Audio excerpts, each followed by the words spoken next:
Olá, muito bom dia, uma ótima tarde ou uma ótima noite para quem estiver assistindo. É com imensa gratidão que eu venho a todos vocês novamente trazer mais um tema. O tema escolhido de hoje é uma pequena explanação a respeito de um livro que é maravilhoso e do qual eu demorei muito tempo para começar a lê-lo e fazer uma leitura apreciativa do livro Memórias de um Suicida, da médium Ivone do Amaral. A médium Ivone do Amaral, ela é uma pessoa grandiosa que passou por aqui com uma grande missão, principalmente uma missão pessoal de mudança, de transformação, de aceitação da vida, aceitação das leis justas do nosso Pai Celestial. E esse livro, Memórias de um Suicida, ele foi escrito e guardado por um bom tempo, porque ainda não havia chegado o tempo correto para que esse livro fosse publicado no tempo assim escrito. Então, depois de muitos anos, mais de décadas, esse livro ele foi publicado e muitos espiritualistas, muitos espíritas, muitas pessoas que lidam com o lado oculto, que lidam com o lado espiritual, têm dificuldade para ler esse livro devido ao medo que tem de trazer espíritos suicidas para perto de si.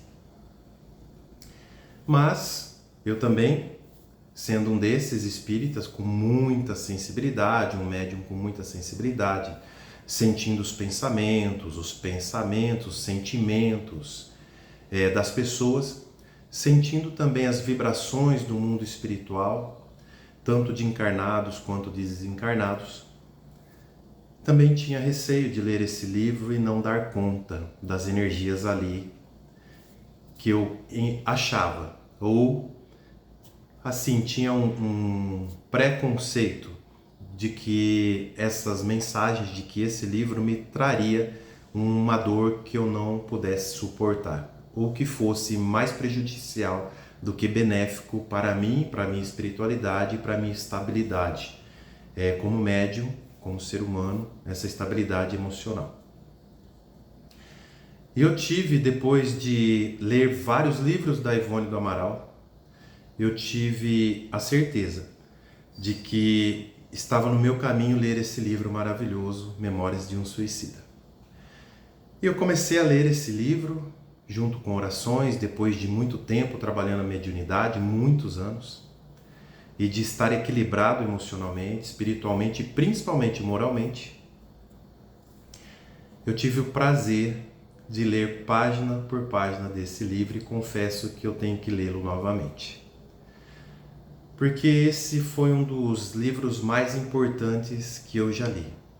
Dentro do movimento espírita, existe um clichê de que os suicidas eles vão para um lugar que é chamado Vale dos Suicidas. E ali eles ficam, nesse Vale dos Suicidas, até receberem atendimento espiritual. Porque estes não têm mérito, eles cometeram um dos maiores erros que um espírito pode cometer, que é forçar a sua saída da carne, ou seja, romper com a linha de ensinamento, de aprendizado de que ele veio proposto, do qual ele assumiu a responsabilidade de passar.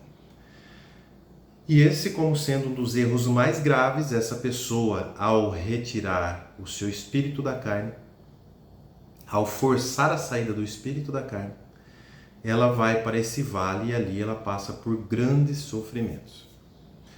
Mas eu tive uma visão, não estou dizendo que essa é a visão correta, nem de que essa é a única visão, mas eu tive uma visão e uma interpretação diferente quando eu li o livro Memórias de um Suicida.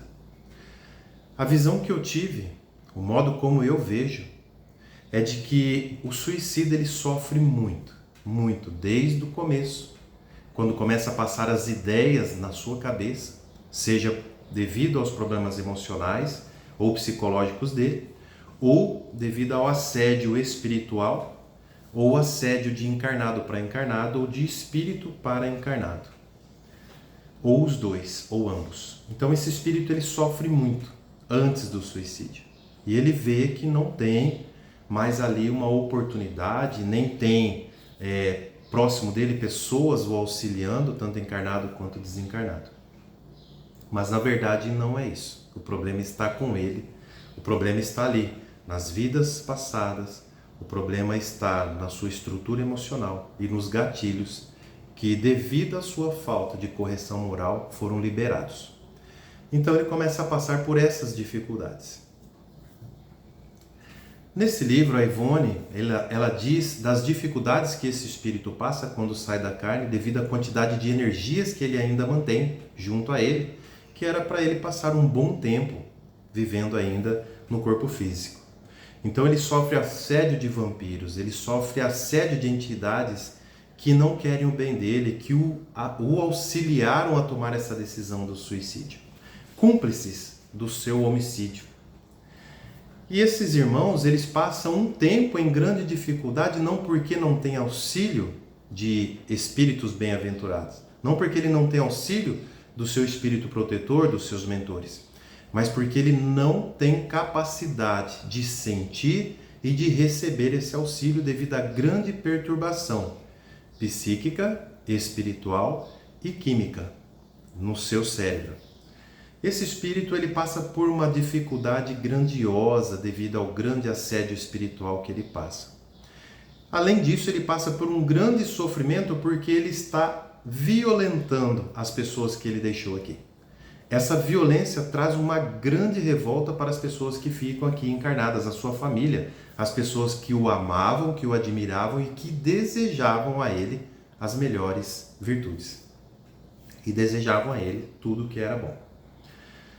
Sendo assim, esse espírito passando um tempo, ali ele começa a perder essas energias pesadas, começa a ter uma maior lucidez, e assim agem os espíritos benfeitores para auxiliá-lo, levando esse espírito até um local pré-definido, onde ali ele vai poder começar a se restabelecer, perdendo essas energias nefastas e perdendo essas energias do qual o atormenta tanto, o cobram tanto. As energias espirituais maléficas que o levaram ao suicídio, os desentendimentos dele com ele próprio, as dificuldades psicológicas e também as energias que ainda estavam presas ao seu corpo, e esses vampiros estavam ali vampirizando, atormentando esse espírito.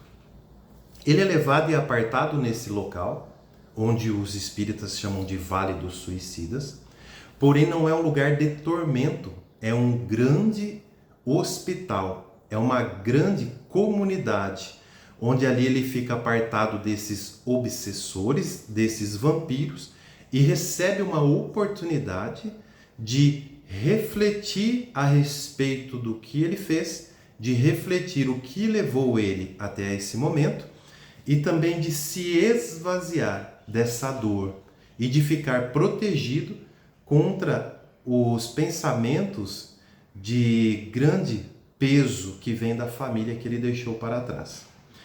Então, nesse local, onde é chamado Vale dos Suicidas, ali é um local de proteção. Não é uma prisão, não é um vale de tormento, mas sim um vale de cuidados, um lugar de cuidado.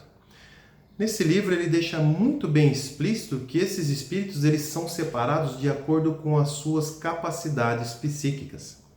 Então, um espírito que está mais doente, ele fica com um grupo de espíritos mais doentes. E conforme ele vai melhorando e se aliviando e recobrando a integridade emocional e física, ele começa a recobrar uma certa lucidez e vai passando para outros pavimentos.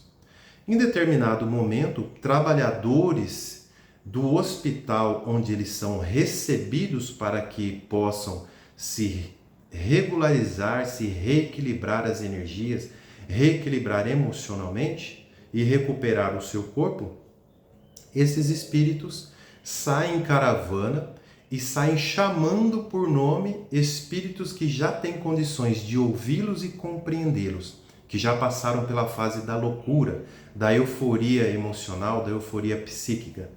E esses espíritos são recolhidos com amor e carinho e são levados para uma próxima fase, onde ali são recuperados, onde ali eles se reencontram, onde eles começam a verificar o tamanho do dano que fizeram aos seus corpos físicos, ao seu corpo perispiritual e a todas as pessoas envolvidas que foram machucadas e maltratadas nesse ato insano de retirar a própria vida. Após esse tratamento, ele é levado para uma outra base. Nessa base, ele começa a moldar um novo rumo para a sua vida. Ali ele começa a compreender as complicações do ato e começa a fazer um plano de recuperação para algumas vidas. E também começa a ter contato em determinado tempo com a família que o receberá novamente, com os envolvidos. E isso pode demorar décadas. E assim esse espírito ele começa num processo de recuperação. Logo, nós vemos que essas pessoas que saíram para recuperar esse espírito, que já estava pronto para recomeçar a sua vida, a sua fase de evolução, que é o processo natural colocado por Deus como sagrado, o nosso Criador. Esses espíritos estão coordenados por Maria, mãe de Jesus, quando aqui na Terra, a rainha dos santos anjos. Maria, ela faz esse trabalho de recuperação, de elevação, de cura, de reequilíbrio desses espíritos, para que eles possam retornar ao caminho da evolução espiritual. Logo, nós vemos que esse Vale dos Suicidas nada mais é do que um grande hospital, onde as pessoas são zeladas, cuidadas e amorosamente reinseridas no caminho da evolução, do amor e do abraço fraterno do nosso bondoso Criador e do nosso amado Jesus, que tem zelado por todos nós, através das mãos santíssimas da nossa Mãe Sagrada, Maria de Nazaré, e através de espíritos e mentores que nos amam e zelam por nós todo o tempo. Assim, podemos dizer e deixar claro: ninguém está desamparado, ninguém fica sem o amor de Deus, ninguém está sozinho, não importa o tamanho da sua dor. Não permita que chegue a esse ponto, mas se chegar a esse ponto, entenda, você continuará nos braços e no amor do Altíssimo, porque você nunca deixará de ser o filho predileto de Deus. Deus o ama imensamente e o quer puro, quer evoluído e o quer com todas as capacidades desenvolvidas para que você também possa continuar ajudando os seus irmãos. Então que Jesus abençoe a todos, dê um excelente final de semana. Muita paz e gratidão a todos.